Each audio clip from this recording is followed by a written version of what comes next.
ನಮಸ್ತೆ ವೀಕ್ಷಕರೇ, ಇದು ಶಿವ್ಯ ವೇದಿಕಸ್ಟ್ರು ಯೂಟ್ಯೂಬ್ ಚಾನಲ್ಗೆ ಸ್ವಾಗತ. ನಾನು ನಿಮ್ಮ ಶಿವ.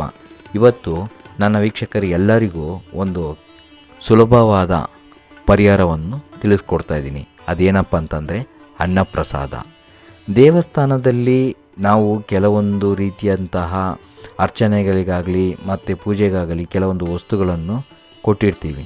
ಆದರೆ ಬಹಳ ದಿನಗಳಿಂದ ನಮ್ಮ ಮನಸ್ಸಿನಲ್ಲಿ ಅಂದುಕೊಂಡಂತಹ ಕಾರ್ಯಗಳು ಆಗದೇ ಇದ್ದಾಗ ಅದನ್ನು ಈ ಅನ್ನಪ್ರಸಾದದ ಮೂಲಕ ಮಾಡಿ ನಮ್ಮ ಕೆಲಸವನ್ನು ಸಿದ್ಧಿ ಮಾಡಿಕೊಳ್ಬೇಕು. ಮೊದಲಿಗೆ ಇದು ಏನು ಮಾಡಬೇಕು ಅನ್ನೋದನ್ನ ನಾನು ನಿಮ್ಗೆ ತಿಳಿಸ್ಕೊಡ್ತಾ ಇದ್ದೀನಿ. ವ್ಯಾಪಾರದಲ್ಲಿ ತುಂಬ ನಷ್ಟ ಆಗ್ತಾಯಿದೆ, ನನಗೆ ವ್ಯಾಪಾರನೇ ಆಗ್ತಾಯಿಲ್ಲ ಅನ್ನುವರು ಈ ಮೊಸರನ್ನವನ್ನು ನೈವೇದ್ಯ ಮಾಡಬೇಕು. ಯಾವ ದೇವರಿಗೆ? ಕುಲದೇವರಿಗೆ. ಈ ಕುಲದೇವರಿಗೆ ಮೊಸರನ್ನ ನೈವೇದ್ಯ ಮಾಡೋದ್ರಿಂದ ವ್ಯಾಪಾರದಲ್ಲಿ ಲಾಭವನ್ನು ಪಡೆಯಬಹುದು. ಇದು ಭಾನುವಾರ ಮಾಡಿದ್ರೆ ತುಂಬ ವಿಶೇಷವಾಗಿ ಇರುತ್ತೆ. ಅದೇ ರೀತಿ ಮದುವೆ ದೋಷ ಇರುವವರು, ಈ ಮದುವೆನೇ ಆಗದೆ ತುಂಬ ದಿನದಿಂದ ನನಗೆ ಈ ಕಂಕಣ ಭಾಗ್ಯ ತಪ್ಪಿ ಹೋಗುತ್ತಿದೆ ಅಂತ ಹೇಳೋರು ಚಿತ್ರಾನ್ನವನ್ನು ನೈವೇದ್ಯವನ್ನು ಮಾಡಬೇಕು. ಈ ಚಿತ್ರಾನ್ನ ನೈವೇದ್ಯವನ್ನು ಯಾರಿಗೆ ಮಾಡಬೇಕಂತಂದರೆ ದೇವಿಯ ಒಂದು ಶುಕ್ರವಾರದಂದು ಮಾಡಿದ್ರೆ ಈ ವಿಶೇಷ ಸಿದ್ಧಿಯಾಗುತ್ತೆ.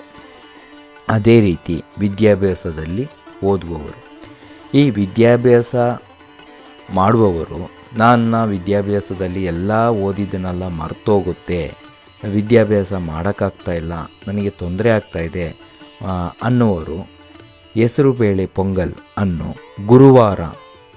ಗುರುವಾರದಂದು ಒಂದು ಸುಬ್ರಹ್ಮಣ್ಯ ದೇವಸ್ಥಾನಕ್ಕಾಗಲಿ ಇಲ್ಲಾಂದರೆ ವಿಷ್ಣುವಿನ ದೇವಸ್ಥಾನಕ್ಕಾಗಲಿ ಅರ್ಪಣೆ ಮಾಡೋದ್ರಿಂದ ಈ ವಿದ್ಯಾರ್ಥಿಗಳು ಚೆನ್ನಾಗಿ ಓದುತ್ತಾರೆ. ಜ್ಞಾಪಕ ಶಕ್ತಿಗಳು ತುಂಬ ಇವರಿಗೆ ಬರುತ್ತೆ. ಕೆಟ್ಟ ಕನಸು ಸ್ವಪ್ನದಲ್ಲಿ ಬರುವವರು, ಅಂದರೆ ಈ ಕೆಟ್ಟ ಕನಸು ನನಗೆ ಸ್ವಪ್ನದಲ್ಲಿ ಪದೇ ಪದೇ ಬರ್ತಾ ಇದೆ ಅನ್ನೋರು ಎಳ್ಳು ಪುಡಿ ಮಿಶ್ರಣ ಮಾಡಿ ಚಿತ್ರಾನ್ನವನ್ನು ಶನಿವಾರದಂದು ಶನಿದೇವರ ಒಂದು ದೇವಸ್ಥಾನದ ಮುಂದೆ ನೈವೇದ್ಯ ಮಾಡಿ ಎಲ್ಲರಿಗೂ ಹಂಚೋದ್ರಿಂದ ಈ ಕೆಟ್ಟ ಕನಸುಗಳು ಸ್ವಪ್ನದಲ್ಲಿ ಬರೋದಿಲ್ಲ. ಅದೇ ರೀತಿ ಪಿತೃದೋಷ, ಈ ಪಿತೃದೋಷ ಇರುವವರು ಅಮಾವಾಸ್ಯೆಯಂದು ಮೊಸರನ್ನದಲ್ಲಿ ಕಪ್ಪು ಎಳ್ಳು ಬೆರೆಸಿ ಕಾಗೆಗೆ ಅರ್ಪಣೆ ಮಾಡೋದ್ರಿಂದ ಪಿತೃಗಳ ದೋಷ ಕಡಿಮೆ ಆಗುತ್ತೆ. ಅಮಾವಾಸ್ಯೆ ಮಾಡೋದ್ರಿಂದ ವಿಶೇಷವಾಗಿ ಇದು ಬೇಗ ನಿವಾರಣೆ ಆಗುತ್ತೆ ಅಂತ ಹೇಳ್ಕೊಡ್ತಾ ಇದ್ದೀನಿ. ಅದೇ ರೀತಿ ಗರ್ಭಿಣಿಯವರು, ಈ ಗರ್ಭಿಣಿ ಅವಸ್ಥೆಯಲ್ಲಿರುವಂಥ ಅವರಿಗೆ ದೇವರ ಒಂದು ಅಂದರೆ ಗುರುವಾರ ತುಪ್ಪದ ಅನ್ನ ನೈವೇದ್ಯ ಮಾಡಿ ಅವರ ಹೆಸರಲ್ಲಿ ಒಂದು ಅರ್ಚನೆ ಮಾಡಿ ಕೊಡೋದ್ರಿಂದ ಗರ್ಭಿಣಿಯಾಗಿರುವಂತಹ ಸ್ತ್ರೀ ಮತ್ತು ಮಗು ವಿಶೇಷವಾಗಿ ಅವರ ಆರೋಗ್ಯದ ಕಡೆ ಚೆನ್ನಾಗಿರುತ್ತೆ ಅನ್ನೋದು ತಿಳಿಸ್ಕೊಡ್ತಾಯಿದೆ.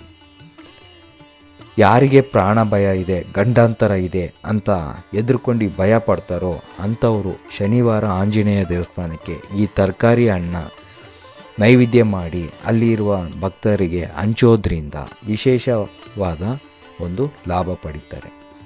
ಶ್ರೀ ಸುಬ್ರಹ್ಮಣ್ಯ ಸ್ವಾಮಿಗೆ ಮೊಸರನ್ನದಲ್ಲಿ ಕಾಳುಮೆಣಸು ಪುಡಿ ಹಾಕಿ ನೈವೇದ್ಯ ಮಾಡಿ ಆ ದೇವಸ್ಥಾನದ ಮುಂದೆ ಇರುವಂಥ ಭಕ್ತರಿಗೆ ಹಂಚುವುದರಿಂದ ಸಕಲ ವ್ಯಾಧಿಗಳು ಅಂದರೆ ಚರ್ಮ ವ್ಯಾಧಿಗಳು ಗುಣವಾಗುತ್ತೆ. ಈ ರೀತಿ ಕೆಲವೊಂದು ಅನ್ನಪ್ರಸಾದದಿಂದ ಲಾಭ ಪಡಿಬೋದು. ನನ್ನ ವೀಕ್ಷಕರು ಈ ಕೆಲವೊಂದು ವಿಷಯವನ್ನು ನಿಯಮಗಳನ್ನು ಪಾಲಿಸಿ ದೇವರಿಗೆ ಅನ್ನಪ್ರಸಾದ ಮಾಡಿ ತಮ್ಮ ಮನಸ್ಸಿನಲ್ಲಿರುವಂತಹ ಇಷ್ಟ ಅರ್ಥ ಸಿದ್ಧಿಗಳನ್ನು ಮಾಡಿಕೊಳ್ಳಿ. ನಮಸ್ಕಾರ. If you like the video, please like, share and subscribe the channel. Thank you.